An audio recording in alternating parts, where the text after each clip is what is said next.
జిల్లా rural SP Satish Kumar, DSP B Janardhan Rao, CI, ఎస్ఐలతో కలిసి 3 టౌన్ పరిధిలో ఉన్న ఎడ్లలింగయ్య కాలనీ, పాండురంగపేటలో ఉన్న పలువురు రౌడీ షీటర్ల ఇంటికి నేరుగా వెళ్లి వారి యాక్టివిటీ ఎలా ఉంది, ఏం చేస్తున్నారు, సత్ప్రవర్తనతో ఉంటున్నారా, కుటుంబ సభ్యులతో ఉంటున్నారా, అసాంఘిక కార్యకలాపాలలో పాల్గొంటున్నారా లేక ప్రోత్సహిస్తున్నారా, మరలా తప్పులు చేస్తున్నారా అనే దానిపై పూర్తి స్థాయిలో విచారణ జరిపారు. కుటుంబ సభ్యులకు కూడా తగు సూచనలు చేశారు. ఇదే విధంగా 2 టౌన్ పరిధిలోని ఐతనగర్, గంగన్నమ్మపేట రౌడీ షీటర్ల ఇంటికి వెళ్లారు.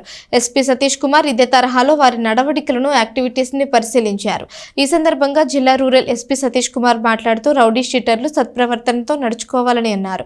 రాత్రి 8 గంటల్లోగా తమ ఇళ్లకు చేరుకోవాలని చెప్పారు. ఇతర ప్రాంతాలకు వెళితే తమ పరిధిలోని పోలీస్ స్టేషన్లో సమాచారం ఇవ్వాలని చెప్పారు. చేసిన తప్పులే మళ్లీ చేయొద్దని, కుటుంబ సభ్యులతో కలిసి మంచిగా ఉండి సంతోషంగా జీవనాన్ని గడపాలని రౌడీ షీటర్లను ఎస్పీ సతీష్ కుమార్ హెచ్చరించారు. రౌడీ షీటర్లు రెగ్యులర్ గా పోలీస్ కౌన్సిలింగ్ కి వస్తున్నారని చెప్పారు.